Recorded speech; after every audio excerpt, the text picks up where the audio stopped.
if you have 5 people saying, "Oh, this book is about love," and one person saying it's about murder, but the text says, you should love your family so much that you should preemptively murder all of the people around the city in which you inhabit. That book is probably about murder. It's just that all the other 5 people just so happen to be reading it wrong. That's that's something that you could probably say. I have been meaning to watch the Alex O'Connor, Dinesh D'Souza debate.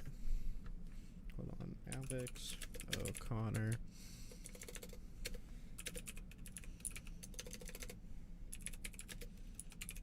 I don't know how to spell Dinesh. Dinesh D'Souza. 2 hours. Bricklayers. Good heavens. Eden. Okay. I think we are going to watch this, because this would be muy interesante.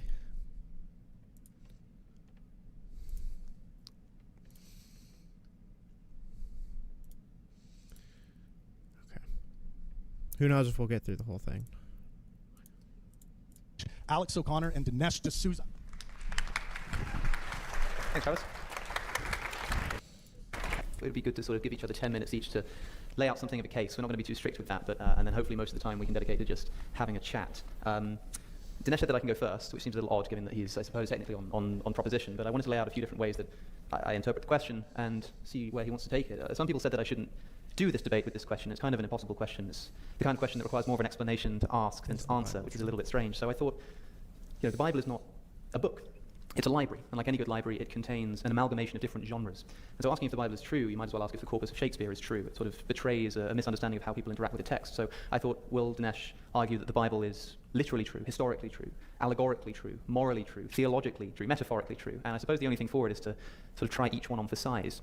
So maybe beginning with Genesis, in an attempt, clearly not at historicity, but rather allegory and metaphor. We can deal with one of our types of truth here. We're introduced to Adam and Eve, who were told in no uncertain terms by God not to eat of the tree of the knowledge of good and evil. You may begin to wonder why knowledge of good and evil is such a bad thing, but the thought is interrupted by the introduction of the serpent, who says to Eve, did God say that if you eat of the tree, then in the day that you eat of it, you shall surely die? And Eve says, yes. And the serpent says, well, that's not going to happen. God just knows that if you eat of it, you'll become like him, knowing good and evil, and he doesn't want that. That's all. You're not going to die. So Eve famously takes the fruit, eats some, gives some to Adam, and what happens? Do they die in the day thereof? Some people say in a metaphorical sense, yes. We'll get to that in a second, but at least on the surface of it, no. What does happen? God tells us himself. He says, now the man has become like one of us, knowing good and evil. He must not be allowed to reach out his hand and eat from the tree of life, lest he inherit eternal life. And with this, Adam and Eve are banished from the Garden of Eden. So who's telling the truth here? This story is quite mystifying to me, and I'm not the first to point this out. There's actually an apocryphal gospel discovered near Nag Hammadi in Egypt in the 1940s, dated into around the 2nd or 3rd century, called the Testimony of Truth, the gospel that didn't make it into the New Testament, which identifies the serpent, interestingly, who's never called Satan in the text, by the way, identifies the serpent with Jesus. I don't know if I'd go quite that far, but it does seem that the sort of allegorical truth of the story leaves a lot to be desired. I'm told that maybe Adam and Eve died a sort of spiritual death, or mortality entered the world. But then we need to ask why it is that God had to proactively banish them from the Garden of Eden. This isn't some natural result of sin that mortality entered the world. They're banished. And the implication is that they could have just as easily reached out and eaten from the tree of life, but God didn't want this to happen, so he guards the gates of Eden with a cherubim, with a flaming sword. I find this quite strange, and I'd like to know what Dinesh thinks of it. Moving on quickly, I suppose, to the events of the later Old Testament, skipping over Exodus, we're introduced to another form of truth that I want to potentially engage in, and that's the concept of moral truth. That's another one that I spoke about in the beginning just there, the concept of moral truth. When we look at some of the military conquests of the Old Testament, bear in mind that the Promised Land pledged to Abraham is not an empty plain. Its indigenous inhabitants had to be, shall we say, displaced by a series of military campaigns ordered by God and carried out by his prophets. Thus we have such commands in Deuteronomy, chapter 20. When you march up to attack a city, make its people an offer of peace. Sounds promising to start with. If they accept and open their gates, all the people in it shall be subject to forced labor and shall work for you. Some peace. If they refuse to make peace and engage you in battle, which, why would they do that on these terms? Lay siege to that city. When the Lord your God delivers it into your hand, put to the sword all the men in it. As for the women, the children, and the livestock, and everything else in the city, they get to go... hold on. You may take these as plunder for yourselves, that's right. And you may use the plunder the Lord your God gives you from your enemies. Likewise, in 1 Samuel, we have the destruction of the Amalekites. There's the order, clever. now go attack the Amalekites and totally destroy all that belongs to them. I'm told sometimes that this is actually an exercise in hyperbole. God didn't mean everyone. It continues, do not spare them. Put to death men and women, children and infants, cattle and sheep, camels and donkeys. And if you think that this is hyperbole, consider what happens when Saul does conduct the destruction of the Amalekites as ordered and decides to leave alive the king as well as some of the best of the livestock. He leaves them alive. For this small act of mercy, God responds by saying to the prophet Samuel, I regret that I have made Saul king because he's turned away from me and has not carried out my instructions. So not even the animals can escape this genocide. So I'd like to ask Dinesh, I suppose, directly, which is it? Is this a morally corrupt series of events, or do I have to dispel with my moral intuition that genocide, including of innocent children, is a bad thing? There's plenty more to talk about in that regard. I don't want to take up too much time. This isn't, of course, to mention the advocacy and explicit instructions around slavery in the Old Testament. Hopefully we can get onto those too, if we want to go down the moral path. But I think that the most natural interpretation of the question is the concept of historicity, the literal truth of the Bible, that is. This is where I think we have to move to the New Testament, because the genre of the Gospel seems to be historical biography, unlike the mythology of a book like the Psalms or Genesis or Job. And here there's a lot to talk about. We begin with the birth narratives. There are two birth narratives in the Gospels, in Matthew and Luke. Both give different accounts. Both have a genealogy of Jesus, for example, but the genealogies are different. I'm told this is because one records Mary's genealogy and one records Joseph's. You can do this if you like. It doesn't seem like the most natural reading of the text if you're not already predisposed to synchronize the accounts. Then we have, for example, the flight to Egypt, which is only recorded in Luke, which is difficult to reconcile with Matthew's account that they went to the temple in Jerusalem instead. But more importantly, Matthew then says that the family traveled to Nazareth, and he says, so was fulfilled what was said through the prophets, that he shall be called a Nazarene, quoting the prophets. Now, notice if you read an online Bible that where the Old Testament prophets are quoted, there's a little footnote telling you what the prophecy is. In this case, you won't find one, because the prophecy simply doesn't exist. It's not there. There's no such thing. So there are two options here. Either Matthew made up this prophecy, or got it wrong, in which case the New Testament is mistaken, or the prophecy does exist, but for some reason fell out of our scriptural tradition and now no longer exists, which makes the accuracy and at least the completeness of the Old Testament suspect. So again, I'd like to ask directly which it is. Finally, I suppose I should mention the contradictions that a lot of people point to in the Gospels. Some of these, I think, are legitimate, some are not. I'll give you some examples very quickly of Gospel contradictions that I do think are real contradictions. This is the one that First, Alex does the date of most Jesus' on. crucifixion. Was it before the Passover, as John states, or was it after the Passover, as the Synoptic Gospels state? Second, Jesus is sending out his disciples to teach. In Mark, he tells them to take nothing with them except a staff. In Matthew and Luke, he says, take nothing with them, including no staff. So do they take staff or do they not? A pedantic contradiction, but a contradiction nonetheless, and one that's led people like Barnabas, Ahern, to write entire articles on this. And Augustine himself actually distinguished between a literal staff and a metaphorical staff to explain this difference. Anything, I suppose, except considering the possibility of even the most minor of gospel contradictions. Third, Jesus flipping the tables at the temple. A famous story, but did you know that in the Gospel of John, this takes place at the beginning of Jesus' ministry? In the Synoptics, it takes place near the end. So when did that occur? Mary Magdalene, after the resurrection of Jesus, runs to the disciples in John's Gospel and says, they've taken the Lord, and we do not know where they have put him. Strange thing for her to say if, as the Gospel of Matthew recounts, she's visited by an angel at the tomb who tells her exactly where Jesus is going, and then she's met by Jesus herself on the way to the disciples to bring them the news. Strange for her to then say that they've taken the Lord and we do not know where they put him. There's more to say on this. Interpolations, things which seem not to be in our oldest manuscripts but end up in newer manuscripts of the New Testament, such as the adulterous woman, let he who is without sin cast the first stone. Most scholars agree that this was not in our earliest manuscripts and was added in at a later date. And if we can see that the gospel stories were edited after they were written down, there's no reason to think that they couldn't be edited before they were written down as oral traditions too, as well as the entire ending of Mark 16. There's a longer version, a shorter version, because the longer version simply isn't in our earlier manuscripts. These documents don't seem to have the historical reliability either. So in conclusion, I've probably spoken for too long here. Are we talking about allegorical truth, moral truth, metaphorical, theological truth, historical truth? I suppose what I want to say to Dinesh is take your pick, and I'll probably have something to say about it. Interesting. All right. Here we go. I zoned out for part of it, but If you don't mind, I'm going to I'm more or stand less up. locked Okay, in. please. Okay. I'm standing up because I want to kind of neutralize Alex's accent advantage. I mention this because it seems to me no accident that so many of the prominent so-called new atheists have British accents. I think this is really important to their credibility because think of it, if Hitchens and Dawkins and Alex were three southern boys from Louisiana, would they have quite the same impact? I'm not sure. Anyway, this is why I'm standing. I was a little puzzled about this topic and kind of how to get at it because I've never debated this topic before. I'm not a theologian. I wouldn't even say I'm an expert in the Bible. I'm, I think, a believing and intelligent Christian. And so I have done a bunch of debates over the existence of God. by the way, Dinesh D'Souza is a grifter scumbag. I hate that. Like he's not smart. He's not good. I don't know his arguments in regard to God. I don't watch a lot of like theistic debates with him. The main thing I know him from is 2,000 Mules, and that was disgusting and indefensible. So that's the only experience I really have with Dinesh. But if he's even half as dishonest as he is here, or as he is with 2,000 Mules here, then we're gonna have a bad discussion. Over can God's omnipotence and benevolence be reconciled with evil in the world? Those topics appear to be philosophical topics. But when you're dealing with the Bible, you have a different kind of a work altogether. And I say this because That was in probably discussing if loud, something I'm is true or sorry. false, you have to ask what is it that the book is doing? Like, what's its purpose? What is it there for? Let's take an example of what I mean. Let's say if we were debating, is Shakespeare's Julius Caesar true or false? Now, Julius Caesar is a historical account. This is not one of Shakespeare's works of fiction. It's a historical drama. Can you still hear me? But because Shakespeare's interest is in It drama, looks like you can. Okay. he emphasizes dramatic events and dramatic confrontation. He does not actually worry about trivial details, anachronisms. If an event occurs over here, Shakespeare does not hesitate to pull it in over here because of the dramatic impact is more powerful this way. And so imagine if someone were to come along and say, well, this is untrue, because when one of the conspirators shows up to commit the crime, he is, according to Shakespeare, wearing a handkerchief. Well, handkerchiefs didn't really exist in the time of Julius Caesar. This is obviously something Shakespeare got right out of Shakespearean England, stuck it right in there, didn't care about doing that because his purpose is something else, to explore the nature of tyranny, for example.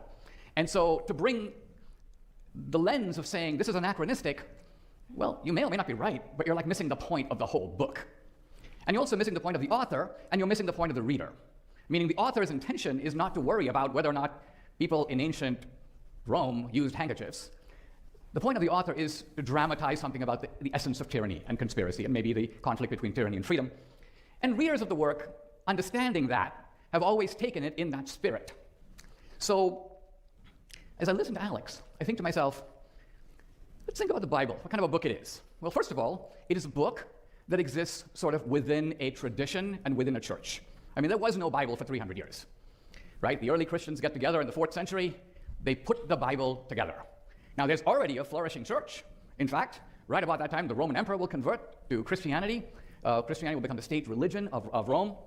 And the Bible will become, this assembled Bible will become the handbook of this church. And so it is to this day. Now, that's one point. The second point is that the Bible is a very strange book to be asking this kind of a question about, because the Bible nowhere admits the legitimacy of this kind of inquiry. It's worth noting. The Bible is a book of declaration, I would say of revelation. It never tries to prove anything. It could, but with very rare exceptions, and even those exceptions are generally kind of feeble, it is a book of sort of bold proclamation. In the beginning, God created the heavens and the earth. Boom. It's declared as something true. Now, I want to reflect on that for a moment. Before I do, let me say, if you think about that sentence by itself, it's a puzzle. In the beginning, God created the heavens and the earth. Obviously, somebody is writing this. But who? No one was there, except God. And yet, the sentence does not say, in the beginning, I created the heavens and the earth. There's apparently an observer. And the observer is recording, and God is, in fact, in the narrative. God is, in fact, the subject of it. In the beginning, God created the heavens and the earth. So as I think about this statement, I think that, first of all, it is an astounding claim, completely counterintuitive. And by counterintuitive, I mean, well, I get most of my intuitions from Aristotle. Aristotle, using you could call it philosophical common sense, says the universe has always been around. It's always been here. You don't need an explanation for how it got started, because it never got started. It's always existed. And the Greeks also believed, as you probably know, out of nothing can come nothing. So therefore, if you first had nothing, how can you get a universe? The Bible goes against this Greek tradition and states categorically, as a matter of fact, that first there was nothing, and then there was a universe because God made it. So there are some factual assertions here. The assertion that the universe had a beginning, the assertion that the universe, in a sense, came out of nothing, and of course the assertion that the universe was created by God. So we can, if we want to go down this road, I'm not going to do it right now, explore whether this astounding claim that was made by the ancient Jewish writers with no evidence at all, no empirical investigation, no scientific experiment, no attempt to measure the redshift of galaxies. Nevertheless, the ancient Hebrew writer says, we know this to be true because God told us. And now here we are, more than 2,000 years later, really more like 3,000 years later, and we're in a position to ask, is this claim true? So I'll defer that. I'm happy to discuss that, and probably will. But this is one way to think about whether what the Bible says is true. It's making these categorical assertions. And most of these assertions, I would argue, are in the domain of revelation. The Bible is, in fact, a revelation. A revelation. Right here we have a problem, because how does one approach a revelation philosophically? Alex, you just tell me when I'm out of time. Okay, I'm just going to go until you stop me. 3 minutes, I think. I'm okay? 3 minutes or so. I got 3 minutes. Oh, wow. I was just getting started. All right. I'll save some of my stuff. But let me just say this. So far, has Dinesh even said anything of substance? Like it felt like everything that he's touching on right now, Alex already touched on, like about what it means for the Bible. First of all, I don't even know why these two agreed to this topic, because it seems like neither of them actually like the debate prompt, so I don't know why they agreed to it. But also, with what Dinesh just said, it doesn't feel like there was any actually like substantive difference between him and Alex. At the beginning, Alex laid out a couple ways that we could tackle the question of, is the Bible true?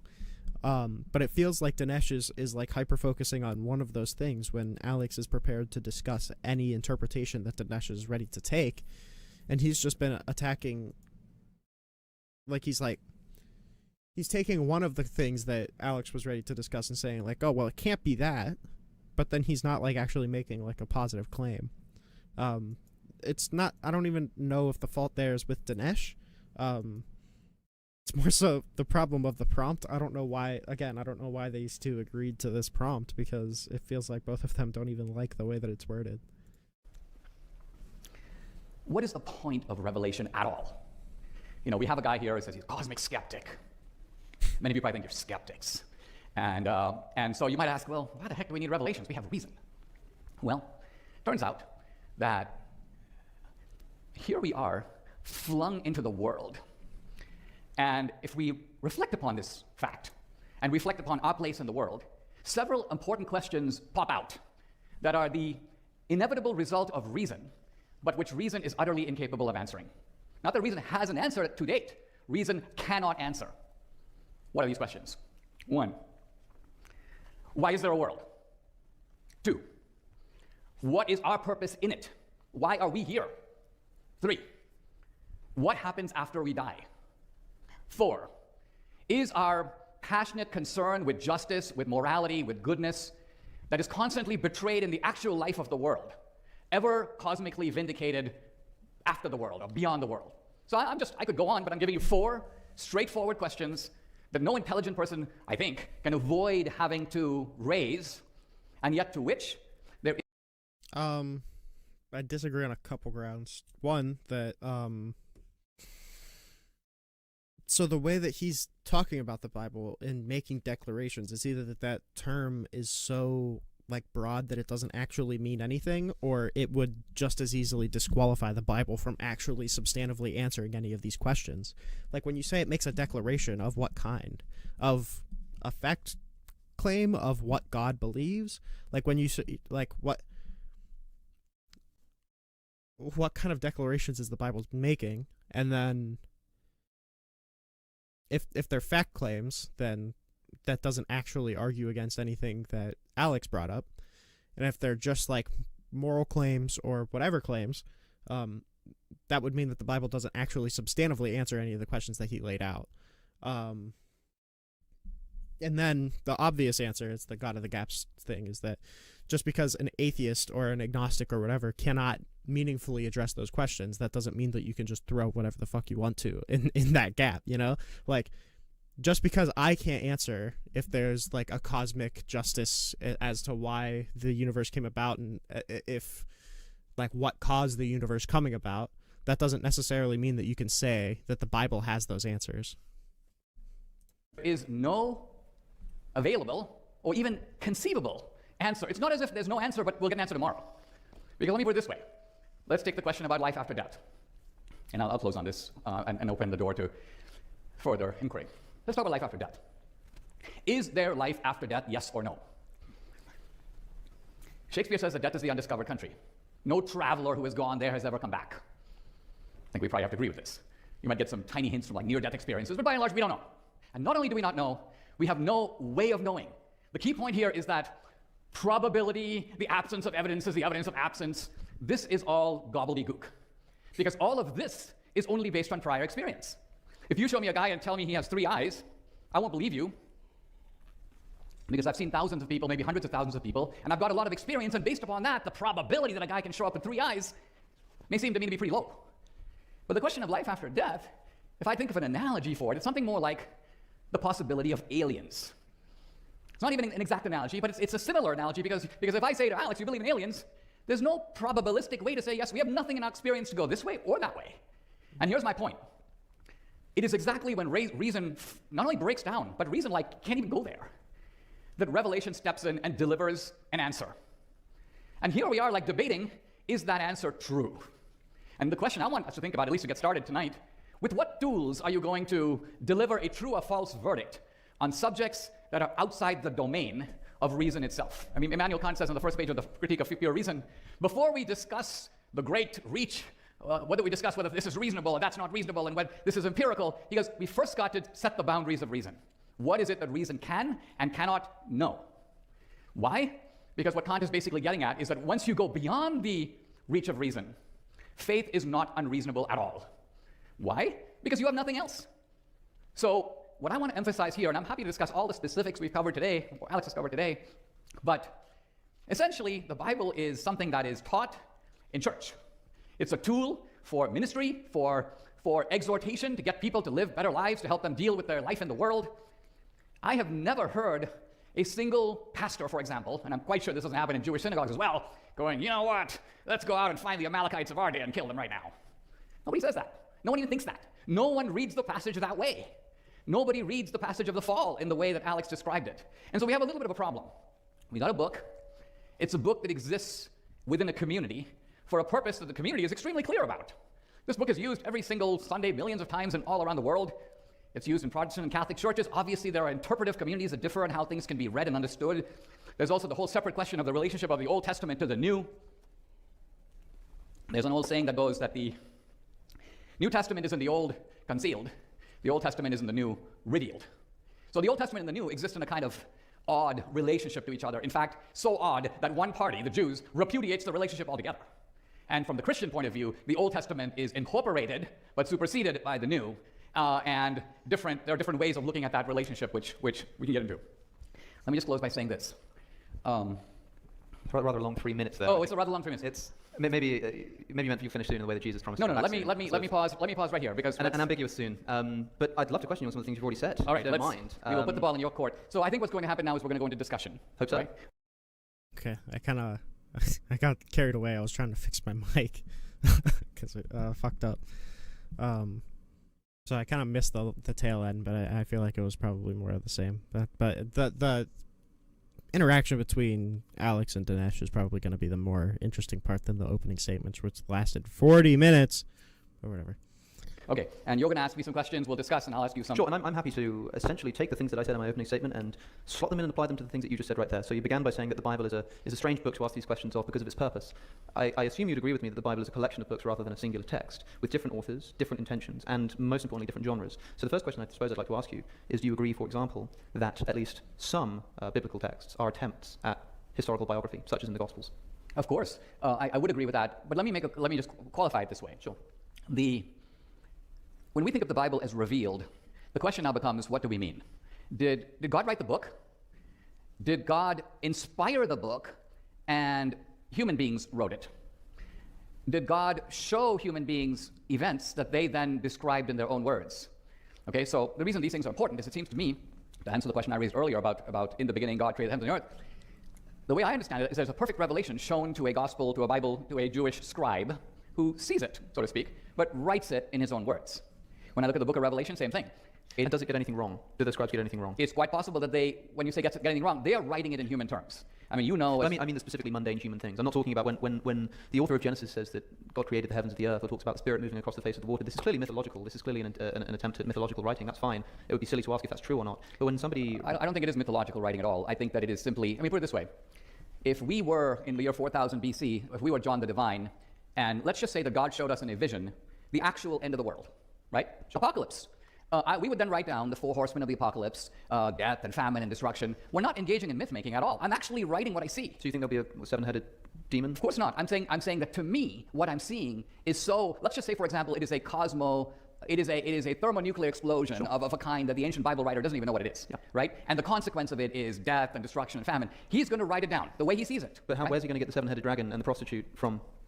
This is like a human attempt to describe a nuclear reaction? Yes, because when when words and images fail, metaphor is the actual conduit to truth. Now, I'd understand if that were the case if you said that perhaps after a nuclear blast somebody described it as the gods of fire descending upon man with their flaming swords or something like that, but like a prostitute and a seven-headed dragon? Well, first of all, I'm not saying it is a nuclear explosion. The problem is we're given this admittedly phantasmagorical future account, right? Sure. It is so wrenching and powerful that many people, for example, have tried to render it by art. Yeah. And it's not easy to do it, right? It's not easy to do it because we have to stop and realize, first of all, that we're dealing not only with the limitations of perception, but the limitations of language. Let me give you a simple example. I come to America from India. I have never eaten a mushroom, okay? I ask you, Alex, what does a mushroom taste like? Sure. I would submit that you would be completely unable to render to me in words, however lengthy and ornate, what a mushroom actually tastes like. That may be true, but I was asking, for example, about Jesus' presentation at the Temple of Jerusalem after his birth. This is not like trying to describe a mushroom or the end of the world. No. Okay, so now let's talk about that. Hold on a second. This is a historical event that's being recorded by one New Testament writer. At the same time as another New Testament writer says that the family had traveled to Egypt. I don't think this is an attempt at metaphor or allegory, as I would say of Genesis. Whether you think that is or not, I would say that in the case of the Gospels, we can agree that in at least some instances, this is a clear attempt at mundane history. This is not an attempt at writing some kind of metaphor to explain a truth that's otherwise unknowable to the human mind. It's a very straightforward attempt to record what actually happened, and they contradict each other. They contradict each other because they're written by four different people. Sure. So let me ask you this. If God were writing it, I'm quite sure he would have written it once. He would need four. Sure. Okay? So some of them are wrong then? No.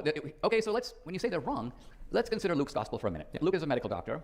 Luke is not present at the events being described. Mm-hmm. Luke is virtually in the position of Thucydides writing the Peloponnesian War. Now, Thucydides did fight in the war, but in most of the events described by Thucydides in the Peloponnesian War, he wasn't there. Making them very unreliable, right? No, on the contrary. It is, in fact, the most reliable account of the Peloponnesian War that historians have. Let's not say that it is reliable, though. No, it is. What I'm trying to say is that when you're talking about historicity, and you're talking about historicity now in the ancient world, you have to recognize that these people are not approaching it as modern historians. Luke is going around interviewing people. So let me ask this very, very straightforwardly then. Okay. Luke says that after the birth of Jesus, the family fled to Egypt. Matthew says that they went to the Jerusalem temple. Are they both correct, or is one of them wrong? Who the heck cares? I mean, look. Well, I do. And so well, you do. But let me say why. Okay. So, this should be a pretty straightforward thing. Alex asked Dinesh if he agreed at the beginning that some parts of the Bible are meant to be a historical text. Then he gives an example of what they both agreed to be historical texts, I believe, in which two different accounts contradict each other. And then he asks, do you think this is a contradiction? And then he just says, well, who cares? It's like hyper super directly relevant. If parts of the Bible are trying to be historical texts and then they have multiple different accounts that contradict each other, whenever you're asked, well, is one of these people wrong even though they're giving directly contradictory retellings, if you're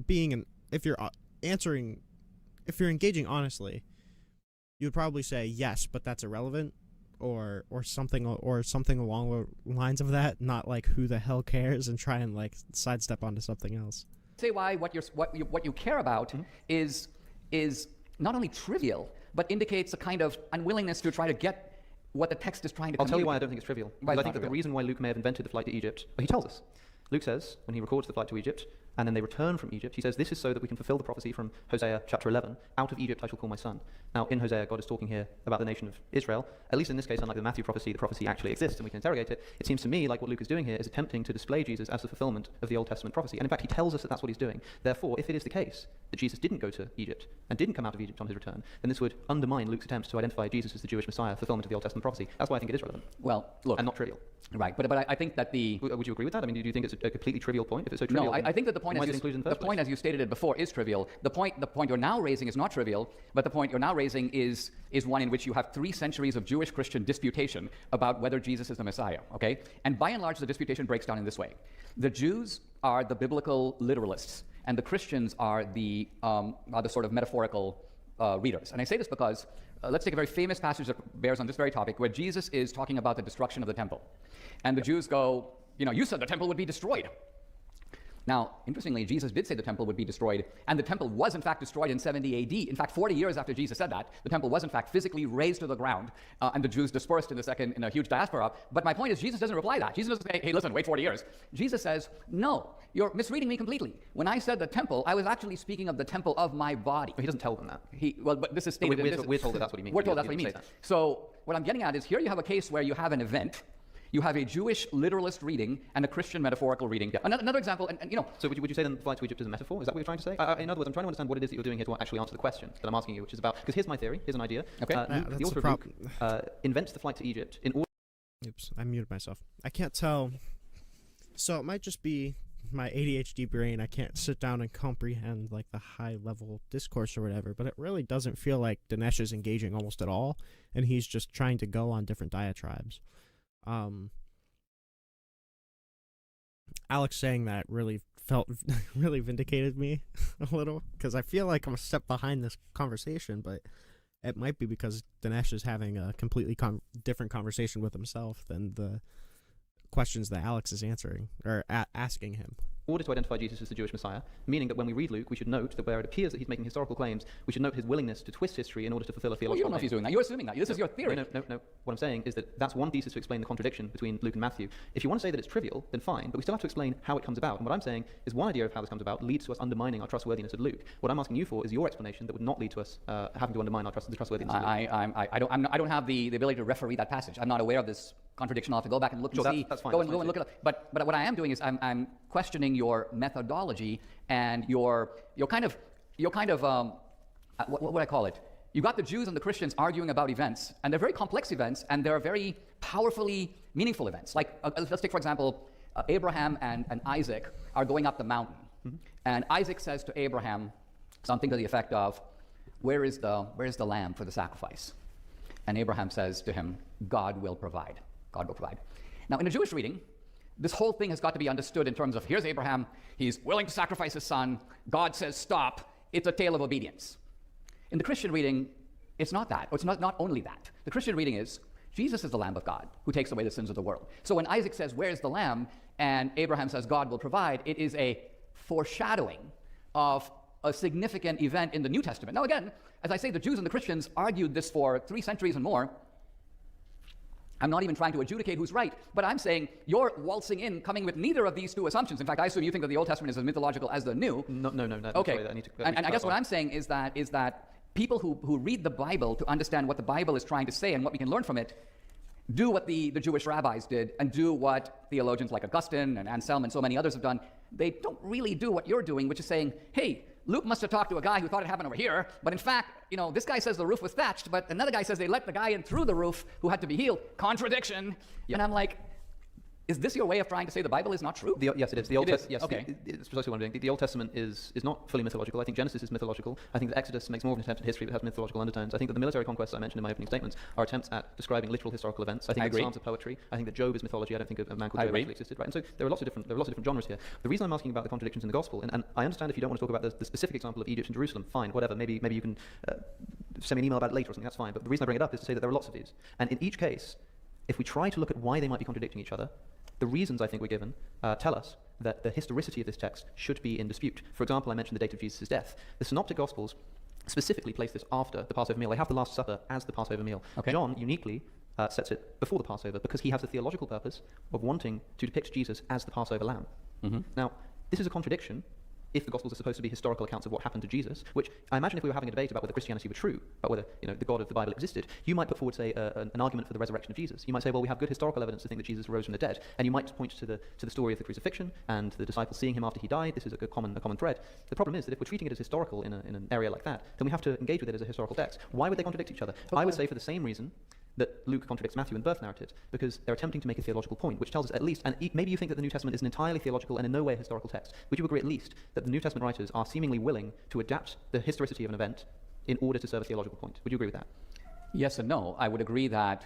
Well, that definitely is a contradiction. Well, it's not a contradiction, because... Well, I mean, Thucydides is relaying historical events to make a moral point about the nature of politics, and both are completely consistent with each other. Sure. It's not as if Thucydides is... So he's a student of power politics. He is making a point. His speeches are driven at making a point, but the point is excavated out of the actual events.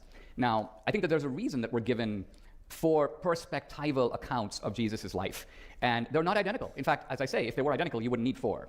The point of reading these, and I think the way to read them. Let me say a word. If you want to determine veracity, you have to operate a little bit like a jury.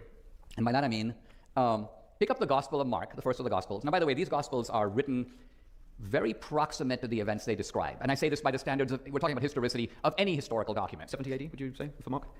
Yes, I mean, I would say within decades of the events that they describe. But Yes. crucially, would you agree with most historians that this happened, for example, after the destruction of the Jerusalem temple, thereby allowing the author of Mark to put the prediction in the words of Jesus' mouth without being anything miraculous? This is a highly debated point because Mark's gospel leaves off incomplete and has what seems to be at the very end an added section. I don't want to debate that little fragment of Mark. Here's what I'm getting at. If you've never read the Bible, and we've all read the Bible in a way, I was raised Catholic, and so I was habituated to going to Sunday Mass and sort of felt like I didn't know the Bible. Yeah, I mean, I've heard these stories read and so on. But it was a completely different experience for me as an adult to go back with critical skepticism and just read the book of Mark straight through. It has the complete ring of authenticity. And I say this because not only does it give you little details that don't really seem to even belong there. It's clearly not written with a polemical purpose exclusively. Mark will tell you things that not only seem irrelevant, but at other times undermine what he's trying to say. And that is the true ring of authenticity. Because if someone would... What's that? An example? Well, here's an example. In the Jewish tradition, the testimony of a woman was considered inherently suspect, but the testimony of men generally reliable. And therefore, not that the testimony of women was disregarded altogether, but you needed, for example, many women to say the same thing. Yeah. Now, the Gospels tell us that when Jesus was crucified and put in the tomb, if I were Mark or I were Luke and I were trying to be inventive and I were trying to establish a truth for posterity, I would not have it that a group of, let's just say, hysterical women, Mary Magdalene, whoever it was, a group of women go to the tomb, and they're the ones who find the tomb empty. This is like a little dubious, because most people are going to go, well, yeah, we know, but women, you know. So here's an example of the Gospels insisting upon a point that would only make sense if that was actually the way it happened. Allow me to answer that, if I may. Go ahead. If I may. This is a commonly presented argument for the historicity of the resurrection, which, by the way, now we're talking as... Well, I'm not necessarily... No, hold on. I didn't say it's an argument for the historicity of the resurrection. I said it was an argument... Let me say a word. Okay. Now we're talking about these texts as if they are historical texts. The thing about the women is, look, this is quite straightforward to me. Who anoints bodies? Who goes to tombs and anoints bodies after someone dies? It's not men, it's women. And so if the authors of the Gospels had the men go to the tomb to anoint the body, which is what Mary and the other women were doing when they went to the tomb, that itself would be very strange and give us reason to doubt the historicity of the events. In other words, it's like, if there's a task that women do, and that task is how Jesus' empty tomb is discovered, then why would he invent it? Why would they invent a story that has men going and doing it? Secondly, you said that you need multiple women's testimony. How many women go to the tomb? Multiple. Thirdly, what do the women do immediately after seeing the empty tomb? They run and tell the men who come and verify it for us. Right. So I don't think that this fulfills the criterion of embarrassment at all. In fact, I think the opposite is true. I think that if this was an invented story, and I'm not saying it is, by the way, but if it were, then of course we could expect the people who discover the empty tomb to be women, because it's women who go to anoint the body at the tomb. Okay, so let's put together what I just said and you just said, and let's ask the question, based upon what you said and what I said, did it happen that way? And I would submit that what you have done, see, you're doing special pleadings. You could argue I'm doing special pleadings, but I would admit that the thrust of the Bible and the thrust of the story is, in fact, aimed at delivering a truth from revelation. That's fine. What you're trying to do is saying, all right, I can't contest that because that's outside the domain of reason, but what I'm going to do is I'm going to adopt sort of the nitpicking strategy, and because we got 4 accounts... Well, hold on, you're the one who brought that up. You're the one who said that I did. Women discovering and I'm tomb. saying nothing you've said has even slightly refuted it. You don't think anything I just said refuted the idea that would be something you wouldn't expect from the Gospel authors if it were invented? No, here's what I'm saying. I'm saying that, I mean, let's look at what we agree on, what we disagree on. You agree that in that culture, the testimony of women in general counts for less. I think this is something that Josephus tells us, but it's impossible to know what sort of culturally people actually thought at the time. It's impossible for us to know. But I'm happy to grant it, yeah, sure. It's impossible for us to know, even though Josephus says it. Okay, well, that's in a court of law, right? No, but what I'm saying is, if you're applying the is it impossible for us to know, I would suggest to you it is impossible for us to know that it was the absolute and unwavering duty of women to provide all the ointments. You stated that as a fact. No. I would say it's impossible for us to know. What I'm saying is that if somebody's reading this text and you say, well, if this were invented, why would it be women who discover the tomb? That would be embarrassing for them, the so-called embarrassment criterion. I'm saying, would it not be just, is not the fact that we're told why they're going to the tomb to anoint the body, is this not just reason enough? No. I mean, I'm not the one claiming I know how this went down, by the way. And also, you just accused me a second ago of special pleading. I wanted to ask you what it was that I'm specially pleading. Well, what I'm saying is that you have an event. These events are described with great precision and a sort of eyewitness presence there. Now, we know in some cases there weren't eyewitnesses, but they're nevertheless described, this is the way it happened. And 4 guys are telling you their point of view, right? Yeah, none of them the women who actually discovered the tomb, by the way. No, you're not hearing from the women, I agree. You're 4 male gospel writers, apparently. Now, I lost my train of thought for a second, sorry. I also don't want to get too caught up on this specific example, but I suppose we'll have to sort of leave it with the audience in the live stream. The point that I'm trying to make is that like the historicity of at least some of this is important for Christianity. The historicity of the life of Jesus. Like if it were discovered historically speaking that the man called Jesus never existed, that would completely undermine Christianity. Are you That's saying important. that? No, I'm not saying Okay, that. Of course I'm not saying let me ask you a different question. I'm saying that historically it matters. The crucifixion, the resurrection, these are matters which historically matter to Christians. And so when we're dealing with a historical account of what happened, when they're riddled with contradictions, I think that that's a problem. If you don't think that's a problem, then that's fine. But I think that the people listening and wanting to find out if the Bible is true might see that as reason to undermine the trust of the text. No, first of all, almost everything that we know about those events in terms of modern historical reliability, for example, where is the site of Jesus' crucifixion? Unknown. Allegedly Disputed. There are a couple of potential sites, but it's not known.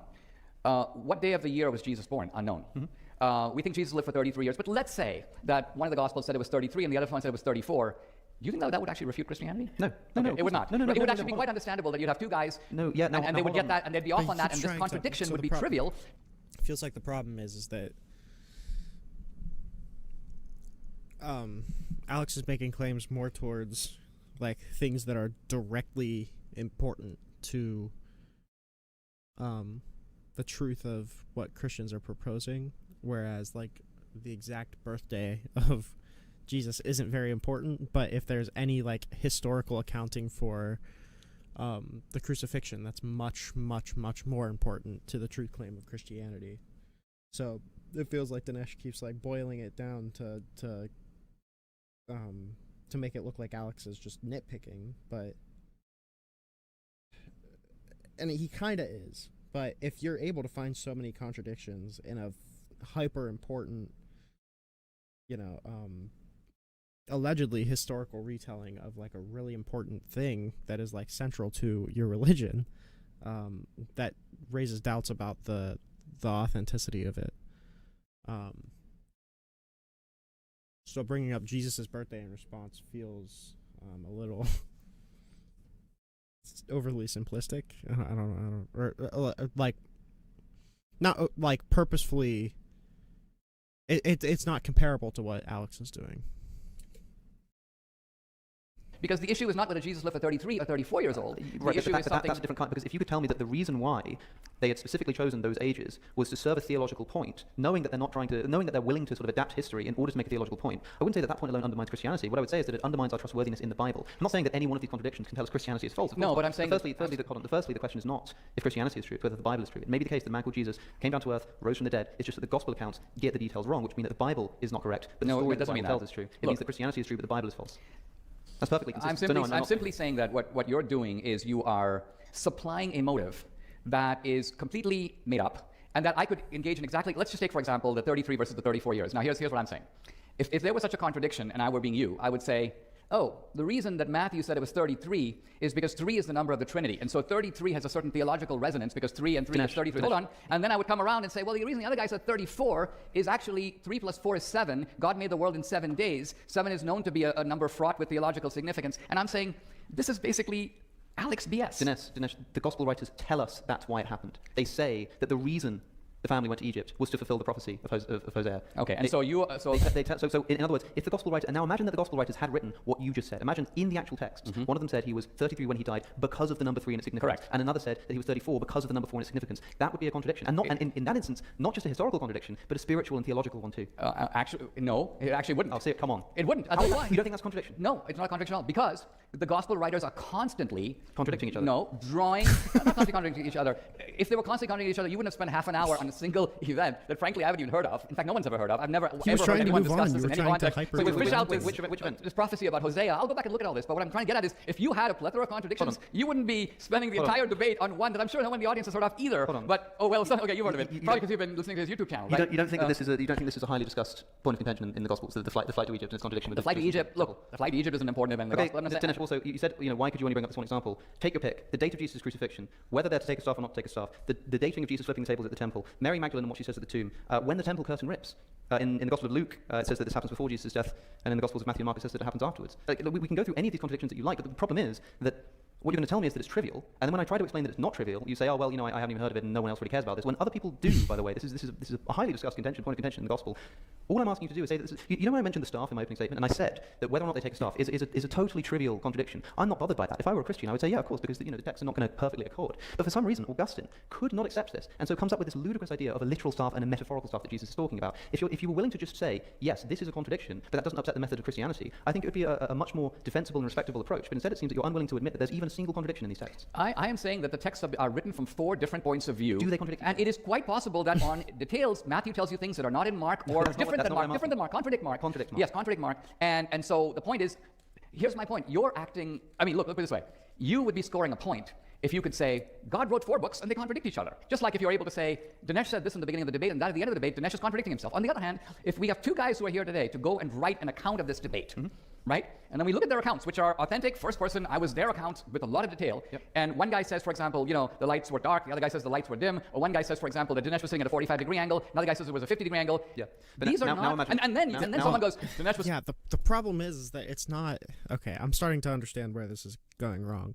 The problem is it's... So let's say that there were 2 people watching this debate, and they both go home and they write a detailed account of this debate. And one person says, you know, all of the, you know, maintenance to the theater was perfect, and I could see everything super clear from all the way in the back. And then another person says, and the stage was so dark that I could barely even see it, and I tripped over myself while I was walking out. It's... You can boil that contradiction down to, oh, like how bright were the lights, but the details surrounding it, like, absolutely directly contradict each other to the point that you would call into question one of the person's accountings. Like that they would that would be a contradiction if you're not only explaining how bright the lights were, but also explaining why you know that's the case. Then this ties back to the, oh, well, Jesus is 33 because 3 is such an important number, or he was 34 because 4 is such an important number. Those would be a contradiction, not because they got the age different, but because they had like a very important reason to get the age different. Sitting at a 43.5-degree angle because he thought this was a way of maximizing his rhetorical effectiveness in the audience, people would be like... Now imagine somebody said, Alex was wearing a blue jacket, and the reason he was wearing a blue jacket, someone said it's a blue jacket, someone else said it's a red jacket. Who cares? You're quite right. But if somebody said specifically, I know that the reason he was wearing a blue jacket was because there's an upcoming election in the UK that's just been announced, and he was trying to represent the Conservative Party, and somebody else said, I know that the reason he was wearing red, and in fact he told us himself that the reason he was wearing red is because he wanted to support Labour in the upcoming general election in his home country. Perfect he would example. say, that is a contradiction, and means that one of you wasn't paying close enough attention, not just to the colour of my jacket, but the very message that I was trying to get across. Right. That could well be true, but what I'm getting at is we know That was a much better just from normal analogy than experience what that I if gave. the 2 of us are sitting in a cafe and we see an accident, these kinds of differences are normal. So let's just say, for example, here's God showing us a revelation, and the revelation can be whatever it is, and you and I write an account of it, and somebody finds that my account of it not only is different than yours, but let's just say, for example, I go, oh, Jesus was wearing a cloak. Another guy goes, he's wearing a robe. For anyone to actually think that this is, in fact, a refutation of the truth of the Bible... He keeps... there's no... Listen, I'm stupid. I can't follow along with like hyper intensive, but Dinesh is absolutely able to see the reason that Alex is pointing this out, and he's ignoring it. There's no way that you can't. To draw an apt comparison wouldn't be to say one person said he was wearing a robe and one person said he was wearing a cloak. The difference would be if Jesus said, I am wearing this cloak to symbolize this, and the other person said that he was wearing a robe or a cloak to symbolize something else. That would be a direct contradiction that calls into question the recalling of one of their statements. Not just if they were wearing a robe or a cloak, but if Jesus was bringing attention to why he was wearing a cloak or why he was wearing a robe, and one of them still contradicted it. Is ludicrous. So anyway, in our format we've agreed to do a flip where you've been asking me questions. Now let me ask you something. If you've got something to ask. Let me turn around and ask you questions in a sort of a more fundamental was mode, because it gets to what the Bible really pointfully is. being obtuse. Do you think that the universe had a beginning? I don't know. I would suspect yes. You suspect yes? Yeah, sure. How did the writers of the book of Genesis know that? I have no idea. If I'm going to be cynical about this, if they did guess, it would be 50-50 guess. And I also think that if we had scientific... Would it be a 50-50 guess? Yeah, and it might even be worse than that for you, because if we had some kind of scientific popular hypothesis, because of course the Big Bang might not have been the beginning of everything, who knows, right? But like whatever the popular scientific hypothesis is, if it were pointing to an infinite universe, for example, as Einstein thought we lived in, then I'm sure that people would open Genesis. They would say that in the beginning God created the heavens and the earth, and say that the earth just means the earth itself, right? Like I think it would be easily interpretable on either account. All right. So one of my professors at Dartmouth was Robert Jastrow. He headed the Mount Wilson Laboratory, one of the great astronomers of the 20th century. Sure. So Jastrow writes in his book God and the Astronomers that for 250 years, modern science has been attempting to discover whether the universe had a beginning. And you can think of these scientists as ascending a very tall mountain in which there are many pathways. And for many years, with the steady state hypothesis and so on, there were beliefs that the universe was eternal. It never had a beginning. In fact, that was the prevailing point of view. And then Jastrow argues it's almost as if we reached the top of the mountain and there was a bunch of Hebrew prophets or theologians sitting there who had been there from the beginning.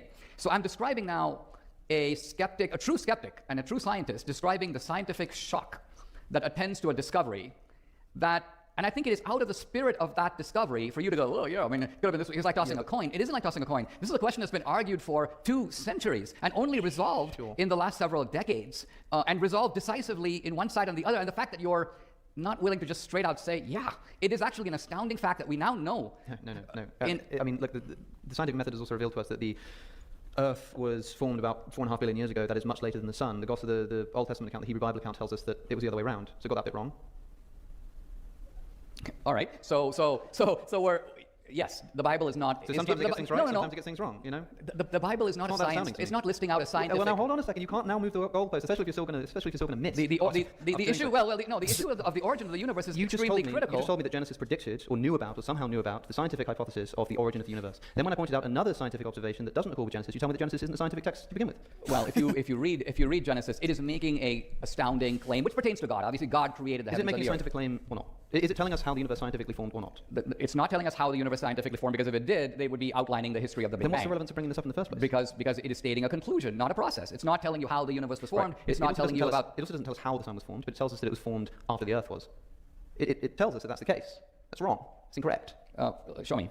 I don't have a Bible. Okay. Well, I've read that passage maybe a dozen times. I have never spotted this contradiction that you're describing. But I'll go back and look at it again. But again, on what day is it that God makes the sun? And day 4, day 3 or day 4, something around there. You're right. But the mainstream of the Christian tradition does. It obviously can't be day 4 because the concept of day in the original Hebrew doesn't mean day. Sure, but day 4 comes after day 1, right? Well, it's describing obviously epochs or periods. Yeah, yes. So actually it's much worse, because now the sun is created much later than the Earth was. Well, not necessarily. Well, show me. I mean, we can read through it. We can find Genesis. Yeah, okay. I don't think that would be the best use of our time. I mean, we can do it if you really want to. But what I'm trying to say is that, like, it's not. Let's move on. Why not? It's not astonishing to me that like if you're making. I feel okay. Did it? The problem. Okay. Maybe I'm just hyper anti Dinesh D'Souza. Maybe I'm just like really biased against him. But like.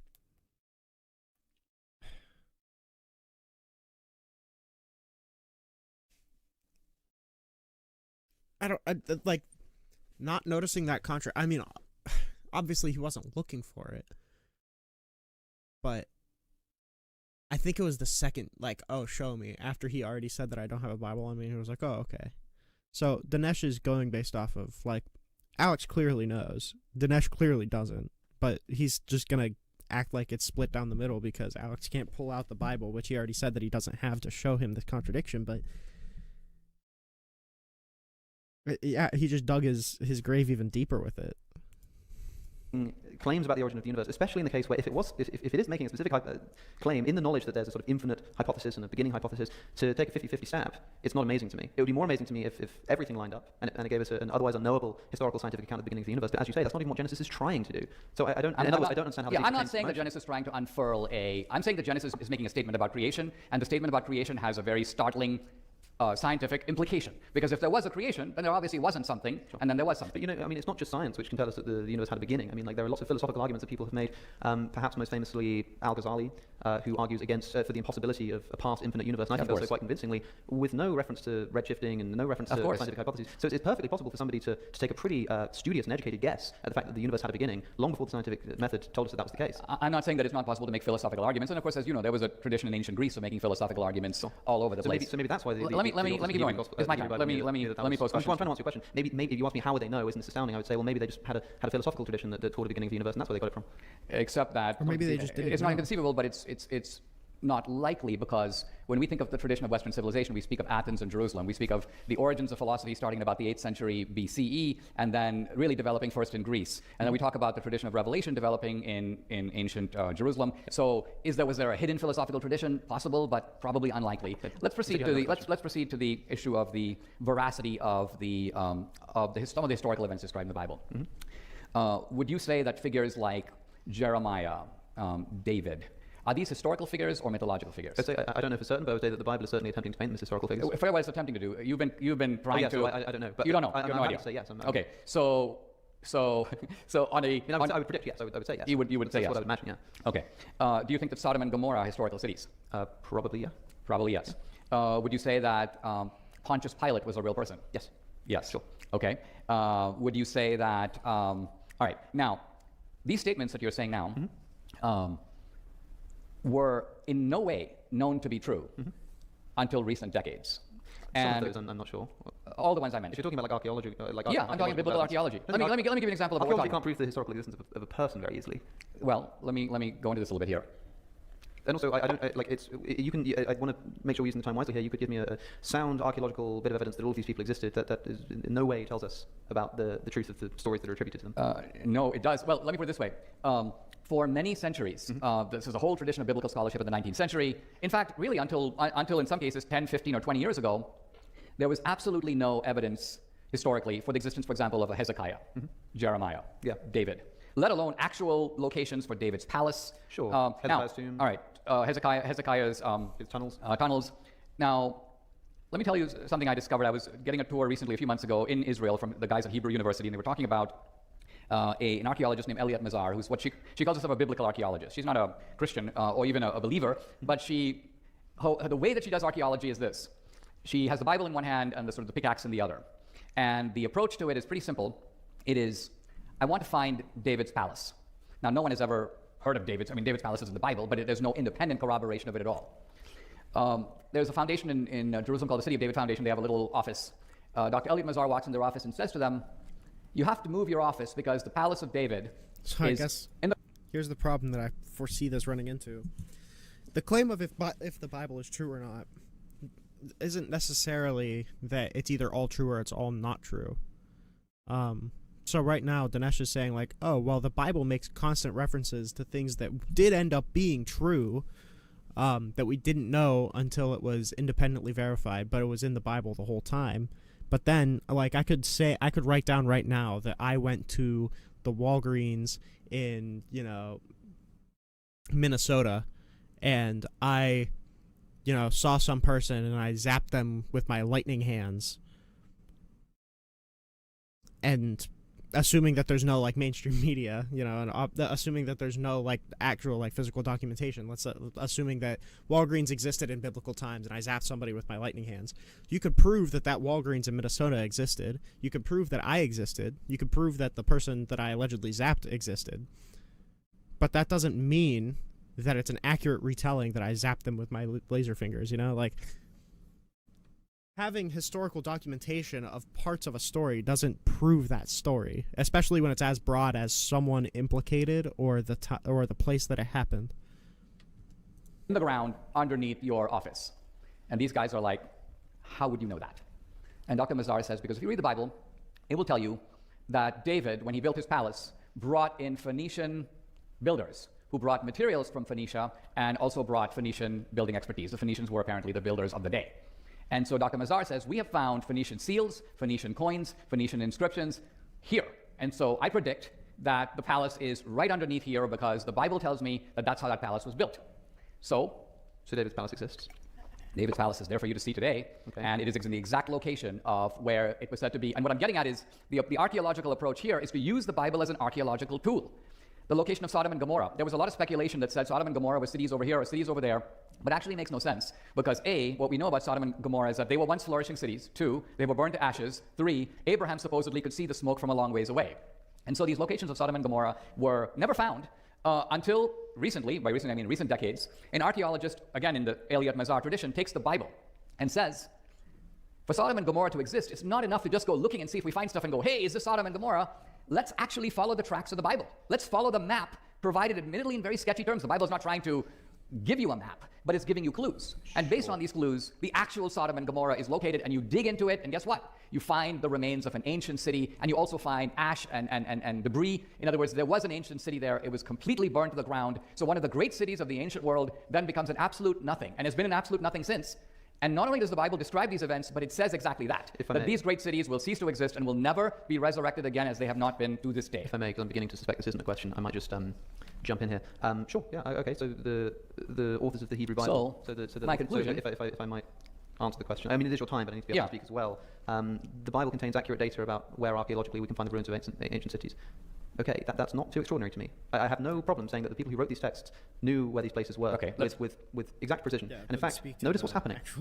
Notice what's happening, in my view. What's happening is that the Bible is a historical text and a scientific text when it needs to be, and it's not one when you don't want it to be. So when I said a moment ago, here's a relatively mundane historical fact about the Gospels, you said, well, the fact that some mundane historical fact should undermine Christianity is ludicrous. But now you're telling me that a mundane historical fact is enough to buttress Christianity. I don't think you can have your cake and eat it too in that case. I'm not trying to have my cake and eat it too. I'm simply saying that if somebody gives a true account of events, complete with small details that are incidental to the narrative, the Bible refers to very minor figures at times. Let's take, for example, Caiaphas. Caiaphas is one of the two high priests who is present at Jesus' trial. We don't even know his first name. He's mentioned as Caiaphas. The historian Josephus calls him Josephus Caiaphas. And that is the only indication from Josephus, and only one source, and a source writing a little later, of what this guy's name even was. And until recently, a few decades ago, there was absolutely no corroboration that there was ever a guy even named Caiaphas. Except now, not only do we have inscriptions with his name, we actually have his bones. But Dinesh, what does this matter? Okay, so what I'm getting at what is... does this matter at all to the question? Why does it matter? Why does this matter? Because if somebody is giving a true account of events, you know, a guy comes running into this room and he goes, guess what? I've just witnessed a murder. He's going to give us a lot of accounts and a lot of detail, right? Now, look, if somebody was trying to claim that Moses parted the Red Sea, and I said, well, how could you possibly know that's the case? And you said, well, look. Okay. Yeah, so the problem here is using this this retelling in the Bible. If we're going to use the murder analogy, let's say we are. Let's say that a murder happens and you come in and you tell us exactly where it happened and exactly when it happened, but you get who it was wrong and you get the murder weapon wrong. We wouldn't call you a reliable source.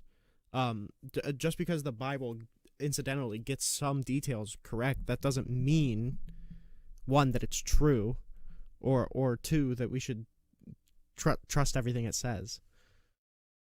We didn't have any evidence that a guy called Moses existed, but we discovered this rock where someone wrote Moses was here. No. Great, okay, we know no. Moses existed, and maybe we know where he existed. But the actual events, the stories that are attributed to these characters are in no way supported by anything that you're saying. And that's the important thing. I think that's what people are interested in. I doubt that anybody in this room, and they can make themselves known if they're here, I don't think anybody in this room either thinks that it's important or is troubled in their skepticism by the existence of these people and the real existence of the places that are described in the Old Testament. Right, and neither do I think that a single Christian believer in the world would be shaken by anything that you've said today. So Okay. But the problem is that Jesus being existing doesn't prove that he was the Son of God.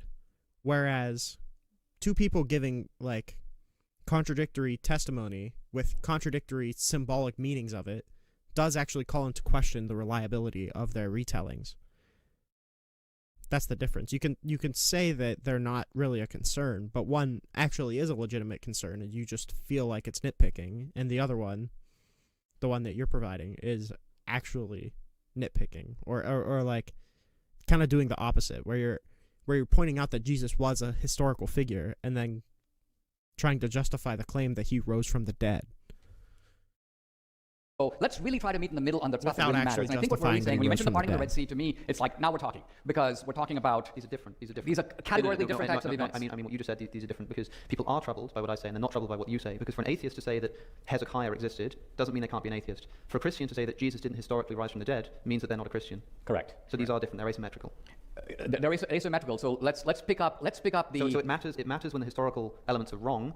In terms of our grand conclusion, for the Christian, it matters when the history gets it wrong. For the atheist, it doesn't matter when the history gets it right. What I'm saying is that if someone gives a true account of events, it is normal for the accounts to vary, to differ, in some cases to have minor contradictions. The real question is did the thing that's being described actually happen? Okay, so let's turn to that. Do you think, for example, that the slaughter of the Amalekites that I mentioned before actually happened? Probably, of course. And if that happened, I mean, we haven't spoken about the concept of moral truth. I'd like to get the time to do so. We can come to that, but let's stay with what I think you were about to get to, which I think is the heart of the matter that we haven't even gotten to, and that's this.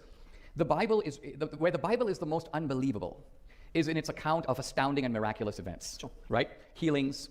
Let's take the most outrageous event of all, which is, let's just say, bringing a guy back from the dead, presented in the Bible as a miracle. Talking about Lazarus here. I'm talking about Lazarus. Yes, Lazarus. Perfect. Now, for a Christian would say this: A, the Bible doesn't try to prove it, it simply asserts it. In fact, it presents it as a truth of revelation, if you will. God revealed this. It's a miracle, which is to say that it is not something that happens within the seeming known laws of nature, which we'll talk about in a moment. And the question really here is, are these kinds of miracles possible? If you say, are they implausible, or are they rare, or is it difficult to believe, the Christian is like right with you. I think the question is, did they happen? Did they happen, right? and the Christian, here's where the Christian and the atheist are on common ground, because the Christian and the atheist would both say that based upon ordinary experience, it can't happen, Sure. because otherwise it wouldn't be a miracle. So what evidence might we have to suggest that these miraculous events as described in the Gospels did happen?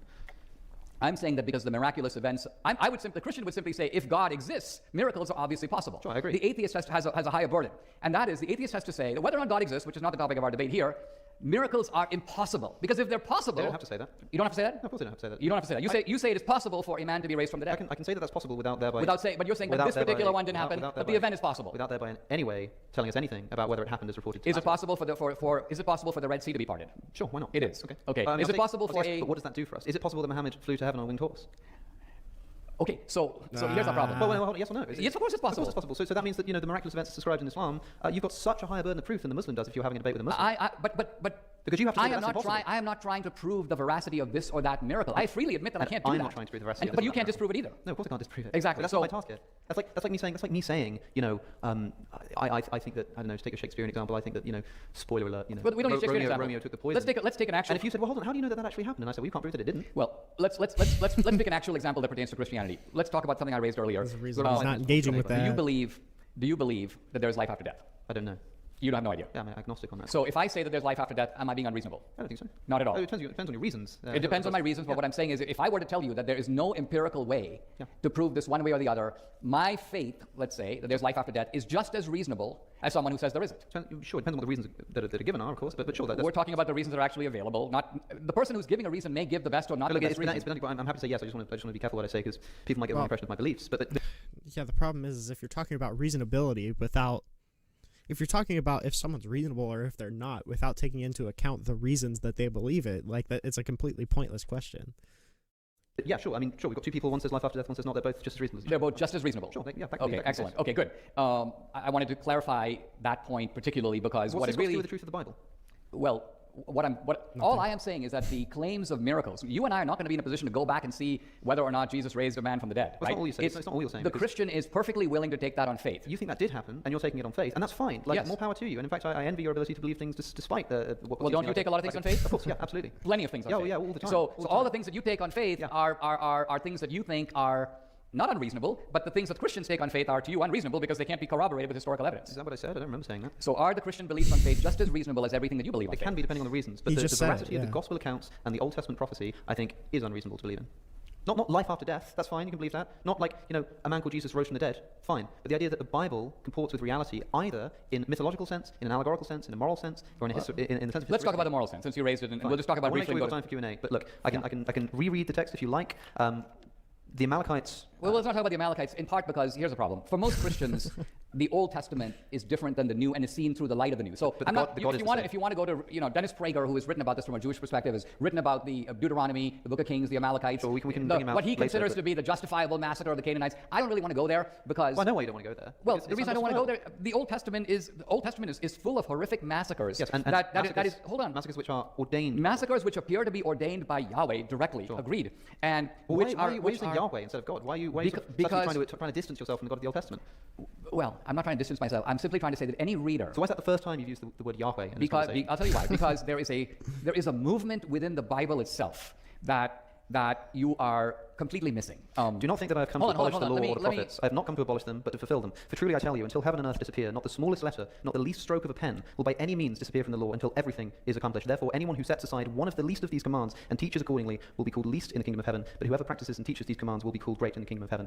Jesus said that in the Sermon on the Mount, referring to his fulfillment of Old Testament prophecy and law. Referring to his fulfillment of Old Testament prophecy. Old Testament law. And what I'm referring to here is an Old Testament law, which you're now trying to distance yourself from and say that it's I'm saying that that's not what Jesus thought. I'm saying you're missing the developmental track of the Bible that is has obvious to any fucking intelligent receipts reader. on Let me receipts. give you one example of what I'm But talking tell me about. about the Amalekites. Tell me what the development It's not about the trajectory Amalekites. of this It's about the genocide way that the is. whole story of the Bible changes in tone and mood and message. I mean, for example, help me out here. Like, just tell me where, any way you like. Tell me where this fits into that trajectory. Okay, I'll tell you where. We have just a couple minutes, guys, so let's wrap it up before the Q&A. Just tell me. the underlying I'm gonna stop watching at the Q&A, and then I'm gonna go to bed. No, I'm not gonna go to bed, but I'm gonna go away. But geez, like, it felt like this whole debate was Alex trying to hold Dinesh to a single answer, and then Dinesh just pivoting away, which is tough. The underlying message of the Old Testament is an eye for an eye. The Amalekites are the enemies of the Israelites. The Israelites will crush them with the same venom that the Amalekites would have crushed the Israelites. That's called an eye for an eye. Including Now, the hold children, on. The children, the infants, The children, the the cattle, infants, the sheep, the camels, the donkeys. Yeah, that Dennis Prager says yes, but my point is different. You will not find that spirit Why at bring up all Dennis in the New Prager if Testament. your In fact, in point's the New different? Testament, you've got a spirit of forgiveness. So what I'm getting at is to pretend Probably like do you is to don't forgive have yourself this. of I mean, seriously. Christianity is named after Christ. It's based on Christ as a fulfillment of the Old Testament. But what does fulfillment mean? It actually means transcendence. In Abraham's time, blood sacrifices are normal, right? That can't When be right, Christ Dennis. comes as a sacrifice, Christ is the lamb.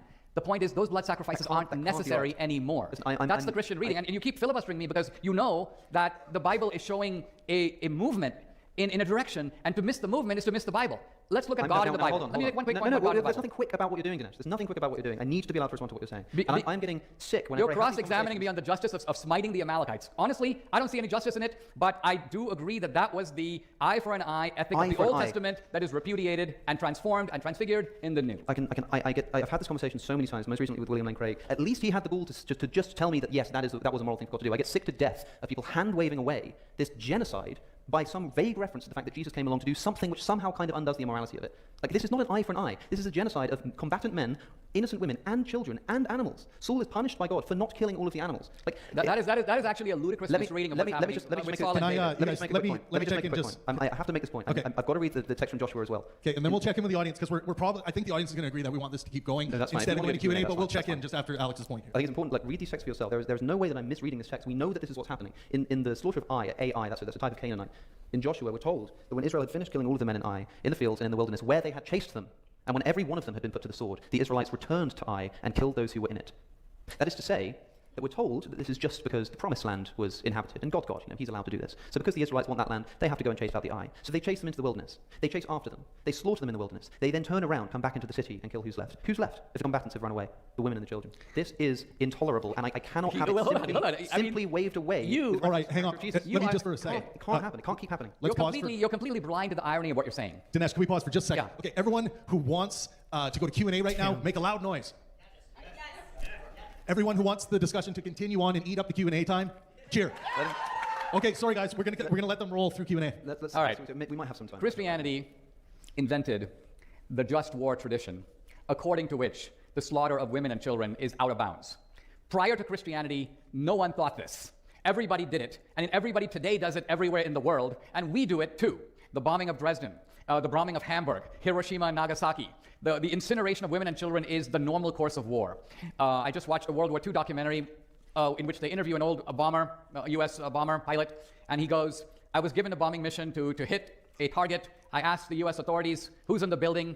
They said 20,000 women and children. And this guy kind of breaks down. You can watch this on Netflix. And he goes, I'm like, what the hell? You want me to kill 20,000 women and children? He goes, we're supposed to be the good guys.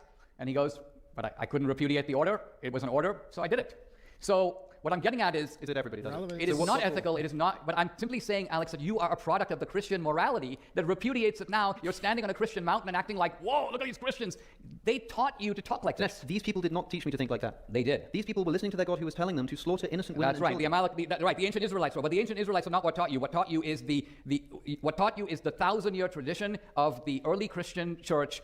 Which came a bit too late for the Amalekites. It came a bit too late for the Amalekites, to be sure. Were the Israelite armies not instructed by the God that you believe in? They were instructed by God. And they were instructed to do things which you would now consider to be immoral, yes? Absolutely. So God has commanded them to do something which you now consider to be immoral. Whether or not you Hold consider on, it to be immoral hold because on. of the later developments of Christian ethics, God himself has told us that we must abandon our intuition that the slaughter of women and gonna be children, like, well, and by it's the way, not when it's about the unnecessary in those Amalekites. instances to slaughter them, Well, I don't view it that way. This is how I view it.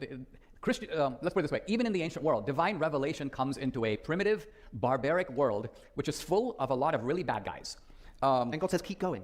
No, Keep God, it up. God does not say keep going. But what God does is and again, this is called, trying to get the point of what is happening. There's slavery in this world, in the ancient world, and it is true. The Bible doesn't come in and go, we denounce slavery, we denounce the killing of women and children. It doesn't do that. It actually immerses itself into an existing, admittedly. No, okay, so there'd be an argument for slavery because it doesn't come out and say, yeah, slavery is bad, but oh wait, no, wait, hold on, I'm wrong. I'm wrong, and it's worse for Dinesh, because not only does it not say that slavery is bad and killing women and children is bad, but it actually says that God commands it sometimes. It says God commands you to, if they surrender, what does it say? Force them to do labor for you. And if they don't surrender, slaughter everyone in the city. So not only is it saying don't do slavery, or not only is it not saying don't do slavery, don't kill women and children, but it's actually actively telling people that God is commanding them to do slavery and to kill women and children. Barbaric culture. And what's actually going on there with the Amalekites, the Canaanites, and so on, if you just read the Old Testament, it tells you commanded. It has to do with the displacement of polytheism with monotheism. That's fine. Hold on. That justifies the murder of I didn't say children it and does. women. I didn't say it does. That's what I'm you're saying implying. that Otherwise the you way wouldn't it talk happens about historically is God takes a side.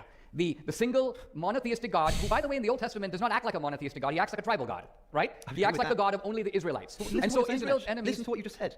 The God that you believe in is acting like a tribal war god. The God of the God that is depicted in the Old Testament is he goes, I'm picking the Jews. Yes. I'm choosing you. To the extent that your enemies become my enemies. To the extent that your male and female slaves may come from the nations around you. From them you may buy and sell slaves. You may also purchase some of the temporary residents living among you and members of their clan born in your town.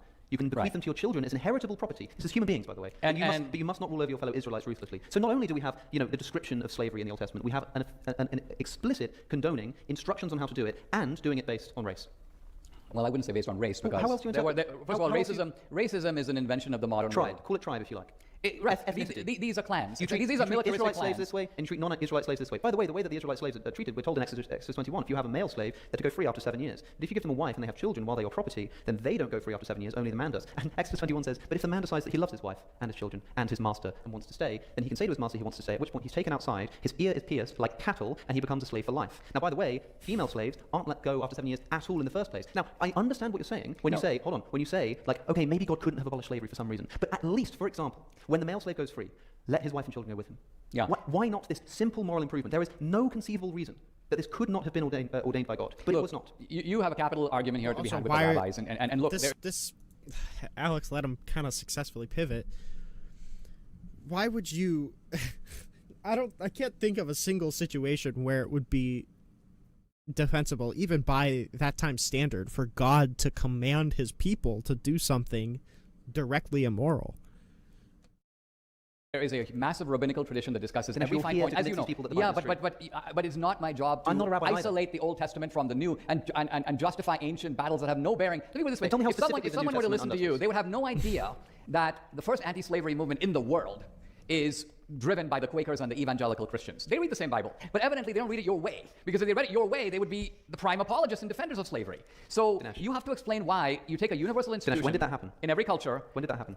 When did what happen? When did that movement first get off the ground? It's in America. It starts shortly after the Quakers get here. So yeah, the not early in the Bible. Let's put it this way: the early anti-slavery movements are about 1710, So 1720. Here's two hypotheses then. One hypothesis is that God actually didn't like slavery the whole time. It just took human beings literally thousands of years to work it out, and that just so happened to coincide with the Enlightenment. That's one hypothesis. Another hypothesis is actually that the Bible does condone slavery, and that what's going on is, I think, for example, when you look at the actual verses that are being given as justification for the Christian abolitionist movement, what kind of verses are we talking about? Well, what I'm saying is that first of all, the Enlightenment. To say that they were doing it as motivated by Christianity is a different kind of claim. It is a very significant claim because it's also relevant to what we're talking about. The Bible exists in an interpretive tradition that has been expostulated over many centuries by Christians. They're reading that Bible. They're reading it with great care as to what it's trying to say. And the Enlightenment, far from being the origin of any of this, in fact, the racism that came out of the Enlightenment was of a species that never existed before. I mean, you think of the great philosophers like Hegel, Kant, their denunciations of blacks, for example.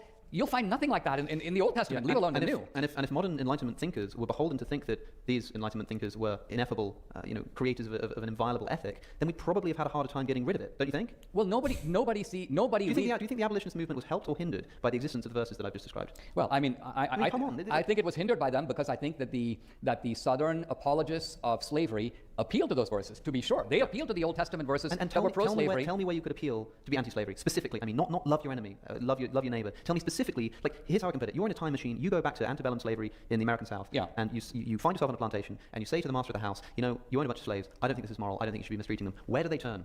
And plausibly so, to justify what they're doing. Well, the answer They pull out is their this. Bible, and you can say to them, well, hold on, have you read this verse? Tell me the verse. Tell me where I can point this person Yeah. in order to dispel them of their So ideas I would about recommend to you a compendium of sermons that were delivered by northern preachers in the decades leading up to the Civil War. Hold on. I want to know what the verses Right, are. so I'm going to give you their mode of He's preaching not because the citing key to the it is to verses, understand he's how citing they use the Bible. It's interpretations. not the way you do it. Even the southern theologians weren't dumb enough to say they enslaved the Amalekites, therefore you can enslave this guy who's here from the Congo. No, the southerners didn't use those arguments either. Your arguments are in a different species altogether. If you look at the arguments between the northerners and southerners over slavery, they were far more nuanced than that. Basically, you have to do something like this. The northern theologians would say this: are we or are we not created equal in the eyes of God?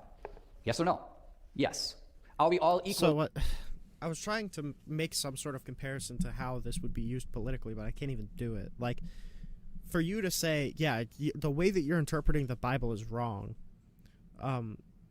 just because people who are racist in the South didn't interpret it like that. Like, especially when Alex's interpretation is so direct, for him to not be able to refute any of the actual, like, bricks that Alex laid to interpret the Bible in such a way, and the fact that Dinesh can't provide any separate interpretation with any backing from the Bible, where Dinesh isn't even making an argument. He's just saying that people don't agree with Alex, which isn't an argument against what Alex is proposing. In need of salvation? Yes. Does God therefore love us all equally and make salvation available to us all? Yes. And then you flip over and the Old all Testament. that being the case, so hold on. It takes a movement now to go too from this vague. theological truth to a political application. But I don't have to prove that this is plausible because it already happened. It's far too vague. It's far too vague for you. It's far, no. from a skeptical compass, it's vague. This always happens. This always happens. But I'm saying millions of people believed it. This always They happens. listened to these sermons. They acted on them. That's because people retrospectively impart their own values. Why onto do you the think? Bible. Why do you think people in the North who had no stake in the matter signed up to fight the Civil War? Why did they do it? I don't know. You have no idea, maybe lots right? of You have no reasons. clue. But I And don't so think it's because they read the Bible. I don't think that they. I don't think it Do can you be realize because to what? look at the sermons that are being given. Look at the language that's being used. People talk about the Exodus story, for example. The enslaved in Egypt, freed by God and brought into the Promised Land. And this is a story that is favored. This is a story that's favored by abolitionists to say, look at this anti-slavery spirit of something like Exodus, leaving out the fact that when the Israelites are liberated from Egypt and trying to take the Promised Land, they do so by slaughtering, genociding, and also then enslaving the people who are already living there. They leave out that bit. Because if they kept it in, then we'd realize that God did not have an anti-slavery essence. God had an anti-Israelite oppression. Yeah, the reason that people use the Bible to argue against things that Alex is directly laying out in the Bible is because people use the Bible to impart their own morals. So they're not getting their morals from the Bible. They're getting their morals and then using the Bible to act like God has ordained their morals. Sentiment. Well- and it's in the Old Testament, specifically the Israelites whose oppression he's upset with, and not only fine with the oppression of others, but mandates the oppression of others through the Israelites. Okay, and all I'm saying is that there is a whole tradition that involves millions of slaves, millions of abolitionist preachers, Martin Luther King. None of them, not one of them, reads this story your way. They just don't mention it. They just don't mention it. Right, but isn't the significance of a text determined by the reading and use to which it is put? Let's say, for example, there's a story of murder, and everybody who reads that story becomes a wonderful citizen, loves their family, and you're the only guy who goes, oh no, really, guys, you're all misreading the text. It's really about murder, guys. And Martin Luther King goes, no, slaves for hundreds of years. Well, no, if the book said, if you have 5 people saying, oh, this book is about love, and one person saying it's about murder, but the text says, you should love your family so much that you should preemptively murder all of the people around the city in which you inhabit, that book is probably about murder. It's just that all the other 5 people just so happen to be reading it wrong. That's something that you could probably say. But again, Dinesh isn't actually arguing against the substance of what Alex is proposing. He's just saying that that's not a popular consensus, which I don't know why he'd even be here arguing if it was. Years have taken consolation in the Exodus. I mean, go down, Moses, way down to Egypt land and tell old Pharaoh, let my people go. To you, this is gobbledygook, because guess what the Israelites did next? And then Martin Luther King goes, What did they do next? my point, What I was here's my saying to Martin Luther point. King, if I I was agree about I agree about the description of the Bible. I'm simply saying that it's not a description, Dinesh. a It's not a Christian description. book has got to be understood in the way Christians understand it. And if you come out with a quote, let's just say, for example, Don't put it in scare quotes. Like, you can say, go to Pharaoh and say, let my people go. And if I was trying to make a theological point, I would say, and then do what? What did they do next? Like, don't get me wrong. I am more than happy that Martin Luther King was able to make a theological case for the abolition of slavery. Fine, but I would say that he was not for the abolition of slavery, but for civil rights. He was misreading the text. Yeah, you're right. We He have was about misreading 5 the text, minutes, not guys. the other way around. We have to ask who's misreading the text. And let's just suppose for a moment that you could point me, which you still haven't done, to avert a single verse, even in the New Testament, which tells me that slavery is a bad thing. Which, by the way, St. Paul writes in I can't remember which. I wish I could remember which letter it is. But you'll know what I'm talking about, where he writes, "Slaves, be obedient to your masters, not just the good ones, but also to the cruel," or "fruit," as the King James has it. If it were the case that even if you could, which I'd still love you to do, point to a single verse in the New Testament that tells me that slavery is actually not so good, the fact that so obviously God is okay with it in the Old Testament means that even if you could do that, the best we're left with is that we have a text here which can say one thing on one day and another thing the next. If you don't understand, if you don't read, I'm sure I bribed more people than that on the way in. So. if you don't read the Bible in the way that the Christians do, then I'm trying to understand what is the. You're essentially a kind of a new interpreter who's saying, that, first of all, texts are always open to interpretation, right? Okay, So I think we're good. What a dishonest showing from Dinesh.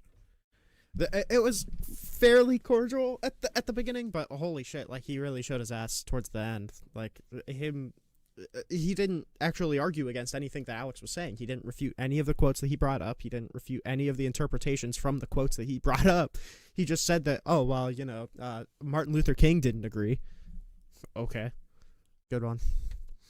All right, well, we had fun. All right.